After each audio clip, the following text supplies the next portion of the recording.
think today we're going to retire this uniform, not because the dream is dead, but because in some sense the joy and the love and the memories of Verily, like it's clear we're removed from that story. The team that when our metaphor was I broke my yogurt bowl, and that was literally my mental health was so poor I needed to take a month off, and I was a company that understood when I needed time off. I should get it. Like that's the company where I'm feeling today. And again, this was since that time, the first and last time I wore this was apparently on April 1st, 2022, which is April 1st is even a day like Google released Gmail. So it's not just a joke. A team that pushed me to learn as much as I could, a company that did all this, dream big. The reality is times are tough and we stop dreaming. And, um, you know, my, my, my thoughts today aren't about a company letdown, and they're not even about the emotions I was dealing with for about 15 minutes, 30 minutes, 60 minutes this whole evening as I was, finishing a day at JP Morgan, talking to partners, dreaming big, hearing ambitions as we tend to when a biotech talks to a pharma company about what we can do, and then to come back and see. And again, like, I'm on the outside and leadership decisions are tough, and I'm not trying to make judgment calls here. Again, this is a societal letdown, but it feels like business as usual when a new CEO always has to make an action that proves he's now the boss. And in doing that, hasn't solved for the how in the right way, hasn't found the next jobs for his team members in the right way, has been a boss and not a leader. And that was something else that another person, the one PhD student I got from my time at Verily, he'll call me boss, but he knows he calls me that because I'm not one, and he respects it. And so, I was in the midst of, I think, the fourth atmospheric storm of just the 2 weeks of this year. You can't call a thing a storm of the century if you have more of them in 2 weeks. You have to update your priors. Like, there are a lot of stuff going on in this world, but as I was looking past my tears, because the team around me was seeing I needed time, and I was looking out past this weird scene of a pool getting hit by water, all this stuff, I zoomed in, and again I found the message that is always the message I give when people are going through stress, because we learn through our successes, but we learn through moments like this too, which is not to think that the dream is done or that the love isn't there. It's just that we've moved on and we need a new solution, whatever that solution may be. And so my thoughts go out to my family tonight. Um, I don't have a genetic family, and that's the meaning I use when I say family. I won't say phrases like "I'll go to the ends of the earth for you" because I know the earth is round. My family are the people I would take across the universe and back, at least figure out how to do so with. And a company where I was always looking when I needed time to find the blue dots, and they were rare to find. Like, you know how to reach me if you need help tonight. I don't know what you need. I think you should take as much time as you need. Whether you're laid off, those are the most directly impacted. They're the first that are hurt. They're hurt the most for sure. But even being there still, like, you don't feel you won a lottery ticket. You felt you have survivor bias, guilt. You've lost trust in some ways. You have to rebuild that trust, and you should try, but also keep your eyes open. Like, these surprises, they need to have you wake up, and that's where the things that I always came to, like, my mind opened up too much when I had to let go of two team members a little under a year ago, and did some things that shocked me, certainly shocked the world, but at least shocked me in ways that maybe the world hasn't fully understood yet. And to that group that's grieving, that's working through things today, I never want to hear about what I'm now terming, and society hopefully goes through this, a Schrodinger's employee firing, a quantum probabilistic decision where at some time in this day you're going to email to one of two inboxes, and you're in a mode where you're trying to think through all scenarios, and we act as if 0 and 1 are how those decisions are made, where what's really happening in the middle is a part of us is dying whichever way it goes. Quantum mechanics works at the scale of atoms and electrons, and we are people. And an important thing as a leader is to understand scale, understand vision, understand time. If you hire too fast, own up to it too. If you hire too slow, well, dream bigger, but match your business interest with your vision. Have a set of portfolio of product models, etc. Solve for this differently. I want to flip the equation. I want to see us solving for our problems again. I remember, and again, like Andy Conrad in different ways, not the CEO now of Verily, like, was one of 1,000 people, say maybe a max of 1,000 people who sparked my career in different modes. Sometimes it's someone above you who says a thing that's like you never thought of before. And he said a whole set of things. Andy would always describe being assembling a jigsaw puzzle. And obviously, like, I'm a puzzle solver, and I always wanted to ask him how many dimensions the jigsaw puzzle he was solving was, because I can do a 13-dimensional jigsaw. But that's the kind of way we thought. You know, the company would ask it in all hands a question like, so what will happen if like Google wants to bring us back? And he'd say, we're going to do our job so well we acquire Google. Like that's the kind of ambition you sometimes need. It's audacious. It's not real today, but if you think that way, you can do big things. And so like that's the Verily I know. That's the Verily that made me do such an audacious thing, knowing Andy Conrad hates someone who wears dress shirts and ties, who thinks you should be yourself at work, and wearing a uniform that is of a professional world that doesn't know how to treat people professionally was not a thing he wanted to ever see. I challenged him by making a tie that was the most Verily thing ever for a team of 6 computational biologists who, when I started, were all males, and a team he gave me the responsibility when I just asked him to remove the job title and perceptions the company had of me and give me what I was asking to try to do. And a person who, again, of the 1,000 I would be wanting to talk to tonight, not just those in this Verily list, but others, like there's something I want to reset how we dream and think and communicate. And so that's it. It's tough to have these words right now in different ways. And that's in part why I'm off camera. Like, I haven't really had time to solve for what I want to do here yet, but I'm not far off because I organized a ton of thoughts almost a year ago, and thoughts that some people would say, by having observed me in the soon aftermath, was driving me mad. I was processing the emotions of 1,000 people at the time when I was only ready to process emotions of about 10. And so like that changed me in different modes. And you know, the story of that is going to be a story of an email I sent. I didn't know how to help them, and all I want to do is think something quite crazy and different. And like my concept where I don't care about my salary. I never have. No one's ever asked me what salary I actually want. It's curious. They tell me the range it can be, but they don't ask what salary I want. I never even told my team that. Like from patents I did in the past, I have like extra money. I give it to mental health cost or everything. Like when my team was let go and I couldn't in the IT systems find their emails because they hadn't had a LinkedIn connection to me, and I felt awkward because I was the one delivering the RIF message. The last thing they wanted to have is their manager, who they may or may not be trusting at that moment, so they say, will you connect with me? Like, and they had to click a thing. And this was a weekend I told my team to disconnect. I didn't want them to give me, I didn't want to text like my chief of staff or whatever his actual job title. I treated him like a chief of staff. He did everything for the team. Kyle.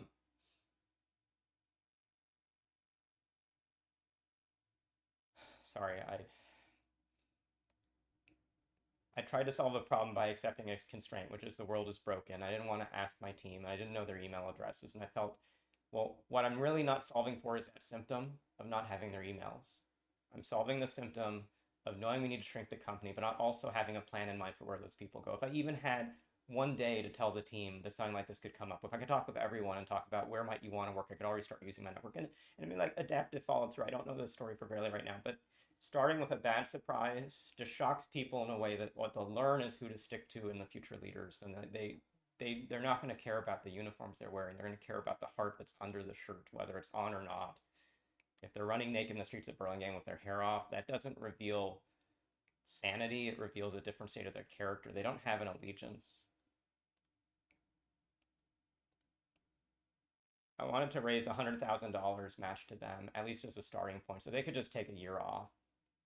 2 people in the early stages of their career who a company felt were expendable, who were people I would invest capital in because I understand about incremental returns. If it's 5% gain and then 10% gain, and I keep investing in them, now it's 30%.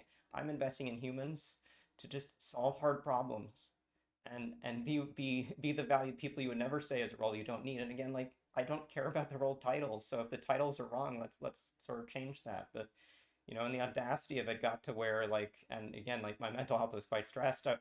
Besides starting account, saying, it's like, what if society could just like motivate more, start a large GoFundMe page? I'd write this differently today. Like, I got to a stage where I was definitely dealing with the threat of like Russia and Ukraine, which is still there. Has anything changed? Is the world better than when I was in an adult mental health ward for 3 days? To help my sanity, to help our sanity, to help this world act as a world.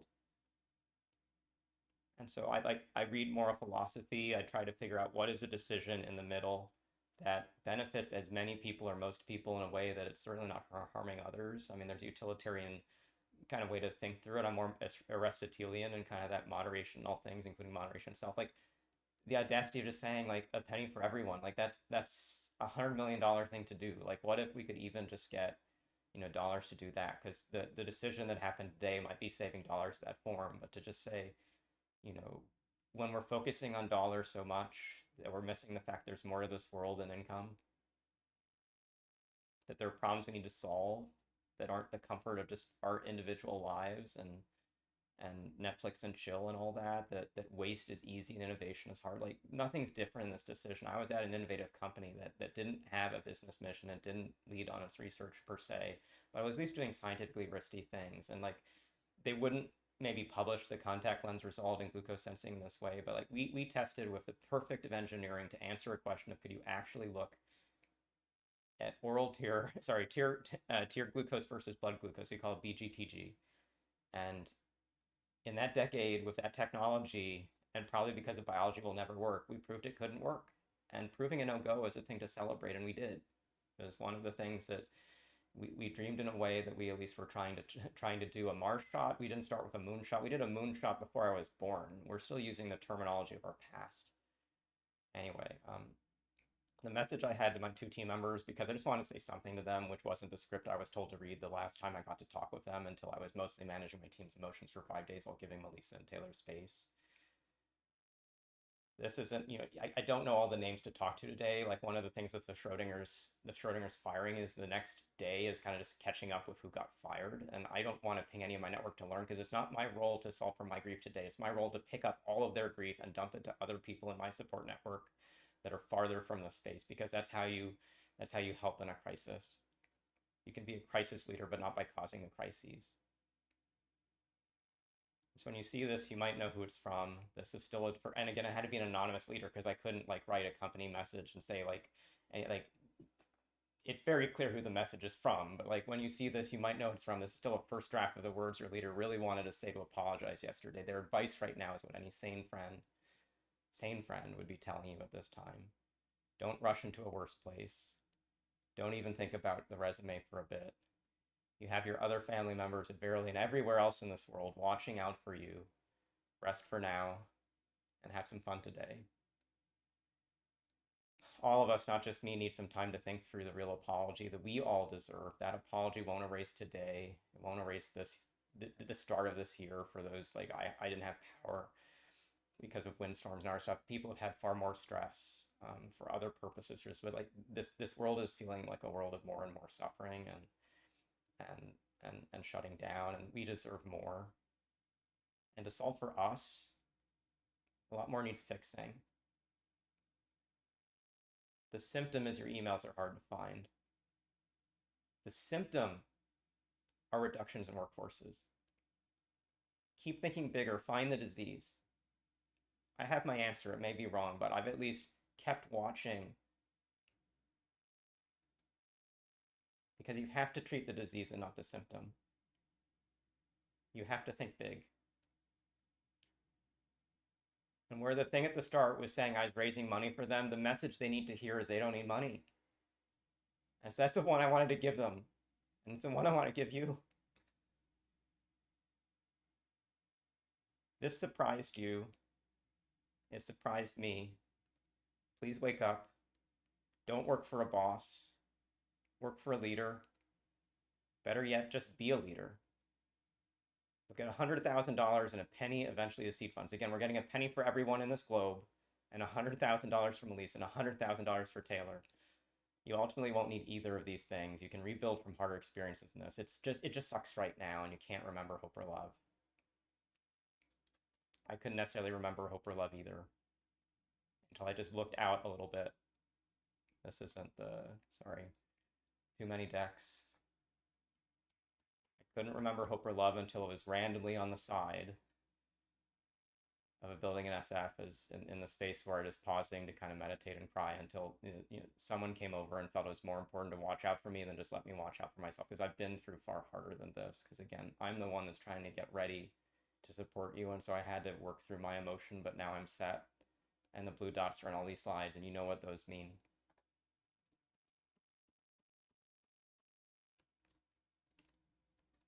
And so the thing that's true whenever I've gone through these stresses is I have ideas I haven't really processed. And so the next time I'm going to struggle, which may be a year or two from now, I have something to look back at. And so it was interesting. I was doing this actually a little earlier, not too much earlier this month and year, in part because of the importance of kind of some things coming up that I've really been working through. And so I always write, and the team sees this too, but I'm it's for all of us, but it's certainly for me to learn from. And so I I have to build courage by being a good leader and learning through all the things I look back as my failures. Like, even when I found a little bit more budget that we could have saved and done anything else, I didn't speak up in such a way that I could even have done the investment in human capital before the riff was necessary. I wasn't in the room to know, but I should have been able to like gotten my way into the room. I should have been waited to be invited, but I settled to accept the job title I had, and a manager who never had the time to give a performance review of any meaning or substance, let alone I had auto releases at Adaptive. Like, and I know that's not like the fault of the person I was working with, and I love the person who is doing it, but the whole company is a family, and if we need to like solve for $100 million, the whole company can probably find some solutions in different ways because you've got some pretty brilliant people there. And that's again like the Verily I know is the Verily that felt we could acquire Google if we actually did some of our missions super well. And that's at least like some you sometimes want that hope and that dream, and you shut down when these experiences happen, but your mind is ready to open up because that point of emotional weakness is the point where you open yourself up to kind of the most introspective and useful things. And so, don't think back on today, but think back on the last few years. Think back at different time scales for what you really want to do. Like, I the thing that's still motivating me is 2020 and only 2020. The world was different before and it's been different after, but something was different about that year. And it's not how awful it was, because it was awful. It's how different the year was. Like, a pandemic caused us to work differently as scientists.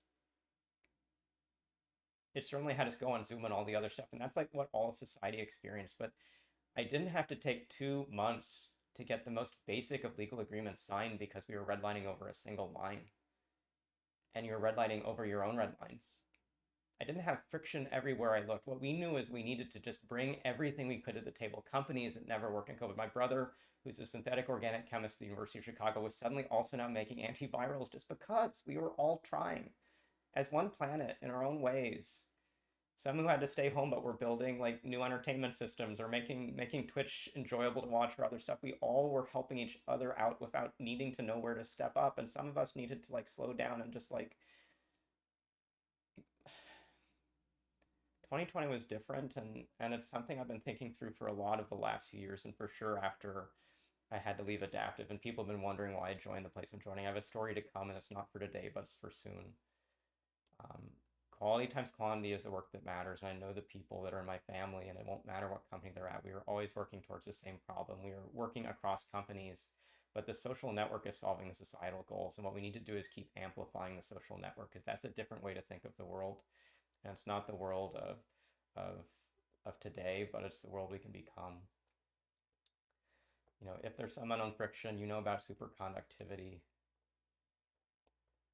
Here's this story. It was always a story about Verily. And it's a story that in this message started with two emails becoming two erasers. And the change I want to make soon is two erasers becoming two markers, because I have some ideas, but I have a team of people, a family of people that I want to work with.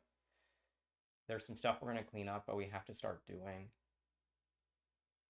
And the memory most people have of me at Verily, it's not the only memory, and most people remember me as just like the chief everything officer. I didn't ask for that title, but at some stage when you're in a mode for doing meaningful work and changing the world, like, you don't wait for someone to tell you how to act. You act, and if you think you're doing something wrong, you listen to the feedback. Or if you think two people are working together, just talk to them so that they're actually not competing, they're collaborating. And like, yes, I got to meet with Roger Perlmutter when we talked to Merck, and yes, I got to like spend a ton of time with Rob Califf and with Tom Inselware, because I care about my mental health, but wasn't yet even until I had kind of the breakdown at the end of Verily, and then the breakdown at the end. I wasn't yet ready to know the questions to ask him. Like, it was an awesome environment to be in, but no one cared about the resume before, and we didn't have like, oh, you're the most awesome person in humanity, and I'm so happy to like meet with you, or this is your first job. I don't trust you can get stuff done. Like we checked all of that at the door when we were first starting out, in part because we had a leader who taught each of us. I don't think I was the only one, but I think I was at least a special one to get something from the founder of Verily. And again, the Verily I know is not the Verily we have, and there's going to be stuff to come, and there's conversations to have. The story of the two erasers is I was a technical program manager, which was also an alliance manager. I like worked with our biogen partner. You know, the first week of my time there was going to see the partner in Boston, hearing about all the awesome science we were doing, coming back, and most of the lab hadn't been set up. So my first month was doing that, and also making sure a study could be set up. And then 3 months in, we had the study starting in a year, and we had like the data beginning, and then we had the readouts. And when I said, I applied because I wanted to learn what it was like to do computational biology at a company that actually are experts in machine learning, but where biological data are not deep or large, except a lot of people I look at always say that. Like, I want a place to be challenged. And so when Andy always recognizing, always giving feedback like leaders should, even though I had, like 15 minutes over time with him, like uh, I always knew if I had the one sentence to ask for something, I would at least try things. And the first time I had a sentence to ask for Andy was, what kind of role do you see me growing towards? And there was a COO type role, and for sure, and that was further out, but it's like, where is it growing a technical program management org? Again, I get stuff done. I can get people who can get stuff done, who can do more. I said, like, well, I first applied to head of comp bio because that's what I want to learn. And the company had a listing up, and they were interviewing all these people, and they can right fit for the team. And I don't know if like the manager or my manager was like, well, Thomas doesn't have that as his background. Like he can't code in Python, so he can't lead a computational team. Like Andy made the role happen right away, because that's super conductivity. Like you check your resume at the door, and if the next 3 months requires someone to be in a role, like just put interim in front of the title if like there's a concern. Just start. Clarity, not certainty. Just act. And so in the same way, like I needed time because I was doing so much. I was the chief everything officer, and so I have two hands, and it's not hard to hold erasers in both hands. It's hard to write with both hands. I can confuse you by showing you that, or anything else. But I picked up one with the left hand, one with the right hand, and where it would otherwise take a minute to erase the whiteboard, because we had to erase the whiteboards after every meeting to remove intellectual property that might be on those boards. I saved myself 30 seconds, and whether it's Brian Otis, whether it's Rob Califf, whether it's visitors from Merck or Tiva or all sorts of companies, like we started to identify some innovative people that were doing things differently. Because I also thought the same. Like my story was a two eraser story. I saw so many other stories, and again, like I look for things that surprised me in my life, and recognizing that two erasers isn't special. It's just saying I'm one who can sometimes think differently. Let's think together. Um, it's surprising given how simple it is. We don't think that way. And again, like this is the humble self. Like there are those who do, but they have to overcome challenges. Like it's tough to have someone who's always perceived of having great intellectual and emotional intelligence, and have most people's first response when I join a new job to be given every single role they can't do, but then expect when the work gets done, the whole team gets rewarded. That's the mode I bring to the projects, but it's not the responsible way to manage me or to lead teams. They see me as the leader, and they'll follow me wherever I go. I will know when to pick up the phone, and for the first 42 years of my life, I've never chosen to do so. And you say, what are you waiting for? Well, let's talk. And that's what I really want to tell you about, because I have the love, and I'm actually happy that I only put on this tie when I'm happy, and I'm happy because change forces us to think again, and that's sometimes the most important thing to do. Because you have some time to think again. We're not working around the clock. We're not rushing to rushing to rushing. We don't have COVID brain in the same way my mother had cancer brain. We're just making poor decisions, and no one's even checking the work. So here's some of my life lessons that have come together in the last 10 months as I've reset from going through dialectic behavior therapy, which I may or may not have needed, to a pretty clear story, which was always my story, but at least like a clear set of next steps for the next 30 years. And it starts with just recognizing some things I think we have to approach differently in how we talk and think. I don't like to think in limits, and you shouldn't either, unless those limits are zero and infinity. And I don't have the photo here, but if you actually watch the video of the analysis, my breakdown, when my best friend had cleaned up a lot of the house. He even had gotten rid of a yellow post-it note with the word "to it" and a circle around it, which I had gotten from Andy. The get around to it. Like he didn't want anyone to say, "Well, I'll get around to it." What he'd do is he'd pick up a post-it. He'd do it. Okay, you got around to it. Now can you do the work? Like around to it, a thing on a post-it was his form of currency. And we understood that, okay, my salary today is zero plus around to it on a post-it, but we're going to get it done.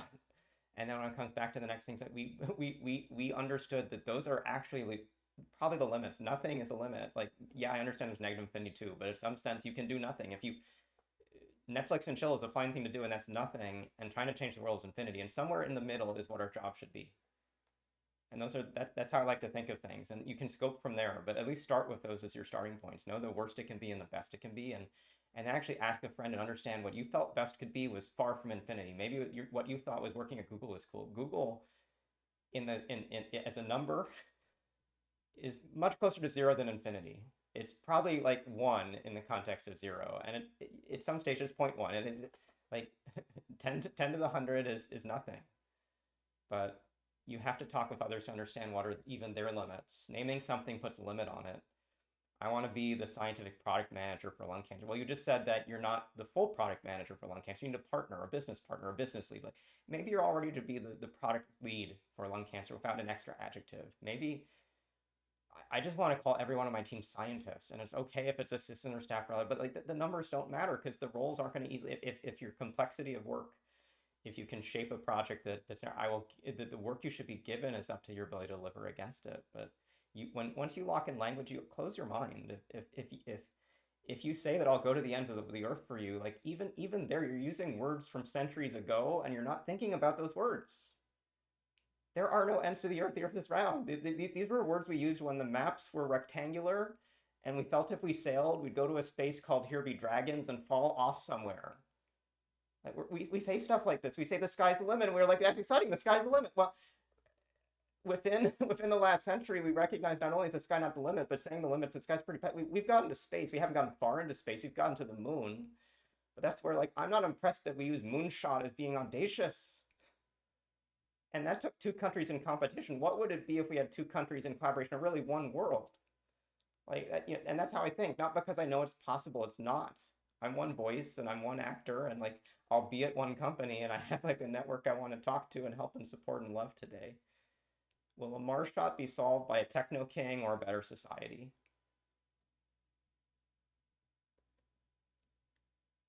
I hear when I look, and I'm not a physicist, how room temperature superconductors, sorry, such a yeah, how that will change the world. Superconductivity, like friction for electrons goes away, and if we could get there, like that's thinking towards Earth and not even the.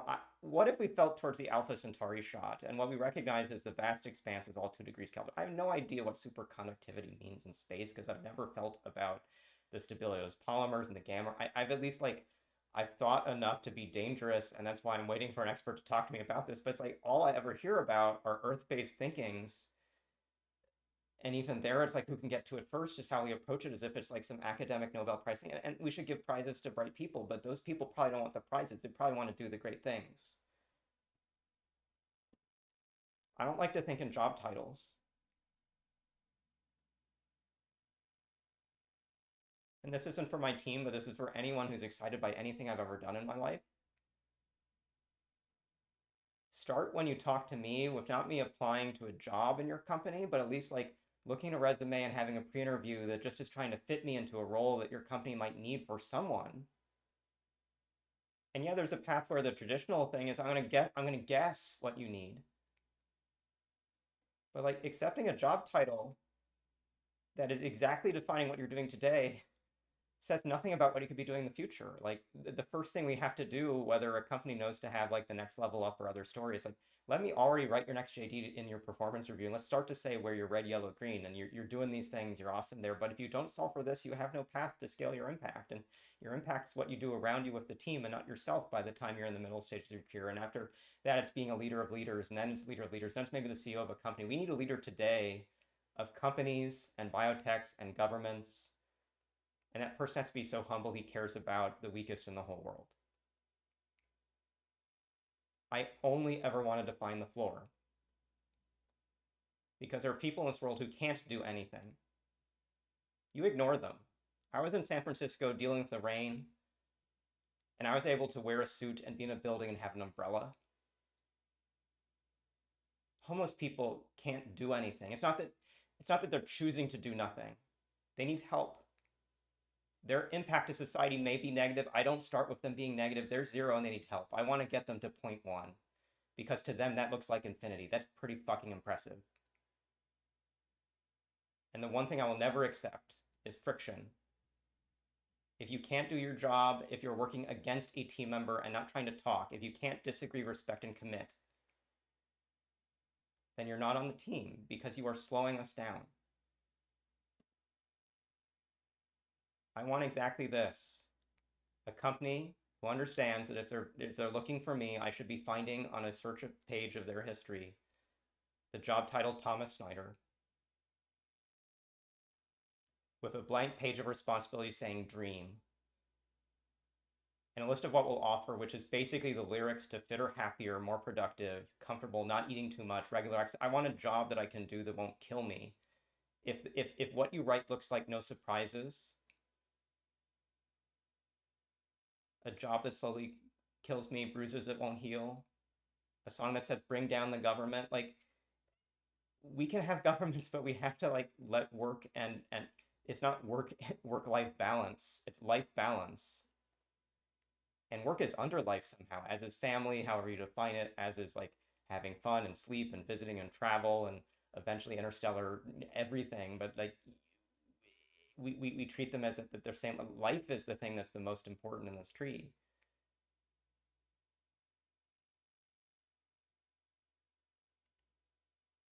And Thomas Snyder is not on the market, but if you choose, if you think there are people from Verily you might want, people from my network, and I'm happy to give you some of their names. If you want to just write a listing to say, I want a conversation with you, because there were some big dreamers, and I don't even know what any of them can do, but at least like I want to have someone if I said if you could deliver the impact that would actually mean your value to the company was infinity, you might get that in whatever it meant to you. And if that just meant you got to be the first to go to Mars, because again, you can't pay for that unless you're a techno king. That feels like at least a different thing to try. It probably doesn't make any sense, but like I want to solve hard problems. And this is not the problem I want to solve. I want to get to solving mental illness. I really want to what I'm best set to do is autoimmune disease. We can't even deal with cancer. And so let me challenge the world for why we're failing on this. And it's not the science. This is the way like a doctor will describe it. Treat the disease, not the symptom. But we've accepted the definitions our heads first brought us to when we heard the word disease, which is an illness of a human. And maybe other, but you started with like lupus and you started with breast cancer and you started with diabetes. We let's check some assumptions. What if human cancer is a symptom of bigger disease? And so if you're going at treating cancer, but like what people eat or what environmental exposures are there, what stresses are in the world, of even the culture we see in these things. What if we can't actually do the right science, but it's still at the level of human disease? I mean, what is failing is a question we should always be asking, and we should be publishing our failures so we can learn from them. We're not doing science in a way that we should. Like maybe it is about the whole of society, and so the way to cure cancer is to think bigger first, and then cancer will really be easy. Like we read reports that cancer has been cured in mice all the time, and like I'm not trying to joke about this. It's important every new way we find, like a new way you can do it in mouse is now another thing you can try to translate into human. But since that's been seen hundreds of times, that's not like a Nobel result. It's saying a group of 5 to 10 people, maybe one new assay, maybe two grad students. It's potential. Like I've seen high school like science posters suggesting they're in like a cell line or something else showing this, and that's the complexity in a model system. And not saying a mouse. A mouse is a living organism too, and I care about mice. I care about inanimate things too. Like I care about like everything's made of atoms. I guess I think in quantum and universal modes, I think of zero and infinity. So I actually don't know if I just have a mental model of mice that's right or wrong. But curing cancer could be something that's maybe larger, at least of the scale of one company. And I think at most we're sort of at the level of thinking of two or three companies together, because sometimes like a companion DX is a story, but like it also has to solve level of at least one, if not more, healthcare systems. We have to accept when we have new science that like medicine should sometimes move faster to adopt change and not be so conservative and it's do no harm that it's not following the scientific method in terms of seeing the advance. And so if it's a failure of the trials, like the randomized trial design, like it's far better than what the look of medicine until like a century ago. And what if curing cancer meant we needed to cure at least parts of one planet? Like, we've got to update our priors. Our progress is too slow. The first and last time in my life I got thinking there was a difference in the time for new innovation, and the time of innovation matters a lot. You can say, what is innovation? The first thing I'll sometimes say is think about your answer, like use a Merriam-Webster's dictionary, go somewhere else. Let's go to the some different questions. What is it? Who is innovation? Did you learn the right ways from history? Like I can think of two inventive things that Martin Luther did, and like my grandfather was a Lutheran pastor through the ALC church. Like I have a Christian ethic. I'm not a practicing person in any church right now, but the story you remember is 95 Theses being posted on a door. The 95 Theses are written in Latin. The door that people would walk by they couldn't read from. That was not what happened. He wrote that document and was delivered within the church, and he separately printed a Bible in German. That was the way of communicating a message to the people. And we have, in our imagery of that story, missed the point. In the same way, Thomas Edison invented tons of things. And another thing he invented was the first time we as a world understood if you put a few minds together, you can invent a lot of things together. He invented, what would then become the next model of the Bell Labs or Manhattan Project. And you sometimes like adopt someone else's language. We will hear "Make America Great Again" and shut down. I've challenged myself to at least bring back an answer to someone who cares about that. What would someone that sounds like they're from the left or cares about the left, cares about climate stuff, what would happen if we had to care about "Make America Great Again"? America was great on the day it dropped the first nuclear bomb to end a war that should never happen, because the First World War should never have needed a second. The First World War had a moment when on the front, and this was around Christmas time, the soldiers decided to stop firing and to celebrate Christmas together. And then they recognized they stopped firing each other, they'd stopped causing harm. And what eventually happened is the lieutenants and the generals have heard about this, like, whoa, that doesn't sound like war. And they like made sure they started to attack again. And so World War I briefly had a detente because humans were acting as humans at the level of individual people, not just blindly following orders. You often have to follow orders, but the orders don't make fucking sense. Speak the fuck up. Dropping one bomb was a way to show power, show love, and pause future action. America was great that first day. And pretty soon it stopped being great. Pretty soon it made the rest of the world fear it.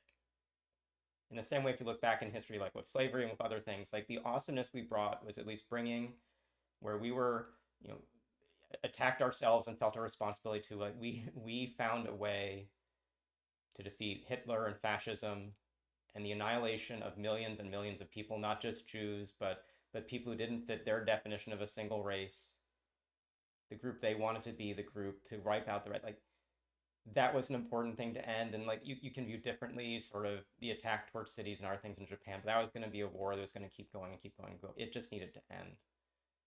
But to drop two bombs is showing we were not wise. That's my answer. Do you want to go back to those 2 days, 3 days, whatever the gap was? I didn't look it up. It was at least when the Manhattan Project opened up the potential for the harm of a weaponized science, but also the reality that we could then use nuclear power and other things to power the next big thing we would do as a group. It was weird that when interviewing at Verily, we talk about this being now a Manhattan Project for science. I don't think people have talked of things like that since then. Maybe because we haven't been great since that brief period.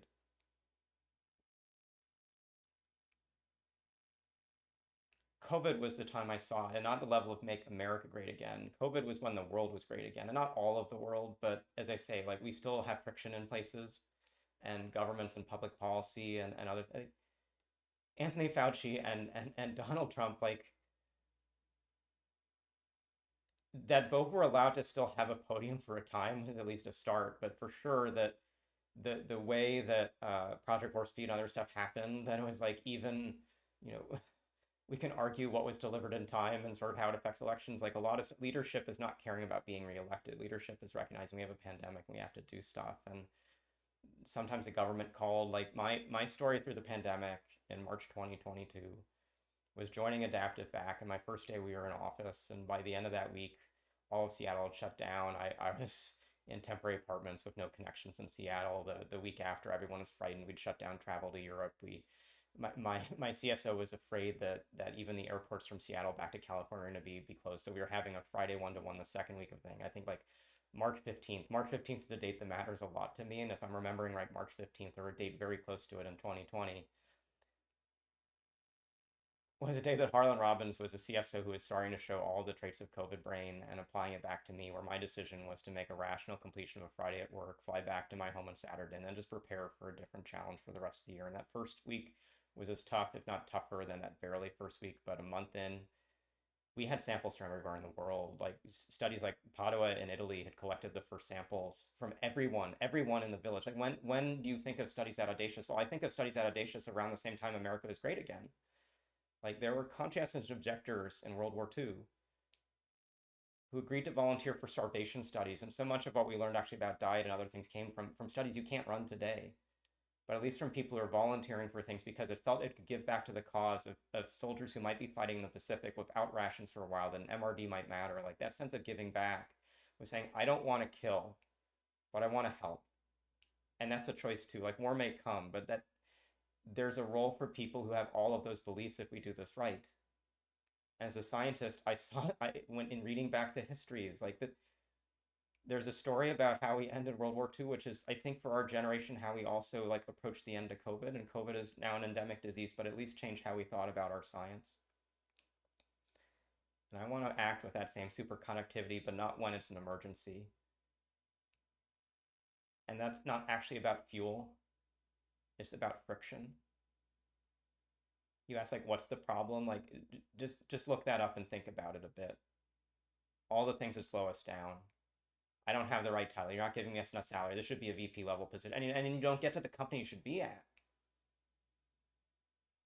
Because they didn't start with talking to you first about what are your skills. And like, we'll write the job description together and then we'll determine if the range fits and you should be here. Now, I overthink everything and I dream big. And for my whole life, well, at least since I was 10 or 11, I've known the answer is 42. Everyone I've ever met is either laughing or waiting for the question, because 42 is the answer to something, or maybe to everything. I have no sense. How long should you think about life, the universe, and everything? Is my question that's the answer to before dreaming the biggest problem that today I, Thomas Snyder, who doesn't want a salary, doesn't want equity, I just want to like be part of a big thing. I I'm 42 years old. I've never shared my birthday.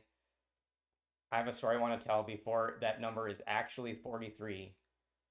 But the answer I found is an answer I want to start to share. I'm not waiting to get around to the rest of my life. I have about half of my life left. I'm done learning. I want to start coaching. I want to start thinking. And where I've been learning from you through my life, like I think we can teach the next generation while also even challenging ourselves in the current generation if we do this right. Because you're going to dream bigger than an Alpha Centauri shot. My dream is the restaurant at the end of the universe. Because if my first 42 years did that right, that's where I end. The end of the universe, the furthest I can understand. My infinity is part of that same corpus.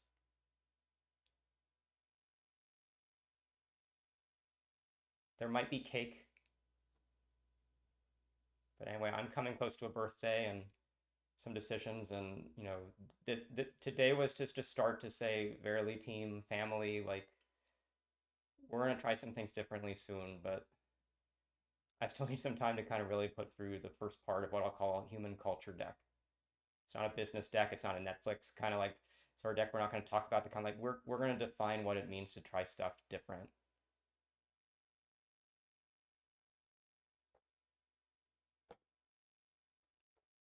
You might have known parts of this as our Verily big plan. We know it's bigger than one company. That's why it was always in parentheses. The very big plan is releasing soon.